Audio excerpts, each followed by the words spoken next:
हनी सिंह एक बार फिर अपन एगो नया गाना लेके चल आइल बड़न।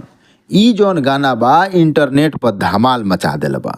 उनकर नया गाना मैनियक जौन बा रिलीज होते ही सोशल मीडिया पर ट्रेंड कर रहल बा। खास बात ई बा कि ई गाना में भोजपुरी के यूज कइल गइल बा जौन दर्शक लोग के खूब पसंद आ रहल बा। ई गाना के एक हिस्सा में भोजपुरी बोल सुनाई देता जे पर ईशा गुप्ता ग्लैमरस अंदाज में नजर आ रहल बाड़ी।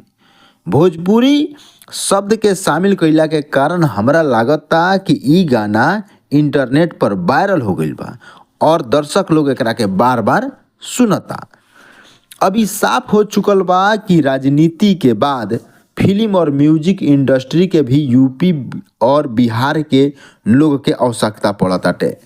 काहे कि कौनो भी फिल्म आओ होखे चाहे उ गाना होखे ओमे भोजपुरी शब्द शामिल होते ही उ भोज फिल्म और गाना सुपर हिट हो जाता।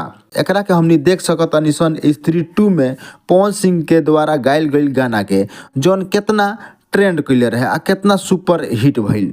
ई गाना में हनी सिंह जौन बाड़न दुबई के सड़क पर कार चलावत हुए दिखाई देता रहन। उहे ईशा गुप्ता भी अपन खूबसूरती अंदाज से गाना में चार चांद लगा दिल बड़ी। लेकिन ई गाना में सबसे ज़्यादा जौन चर्चा में बाटे उ भोजपुरी लिरिक्स बाटे। गाना के 45 सेकेंड पर अचानक जौन बा भोजपुरी गाना बाजे लागता। दीदिया के देवरा चढ़ौले बाटे नजरी।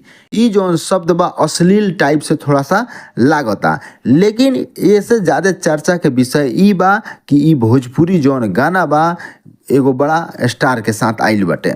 ई अलग बात बा कि ई भोजपुरी जौन बाटे ई अश्लील बा कि नहीं है। लेकिन ई बड़का स्टार के अइला के साथ है ई भोजपुरी के एकरा के अश्लील के कैटेगरी में ना लोग लेके एकरा के लोग तारीफ कर रहल बा।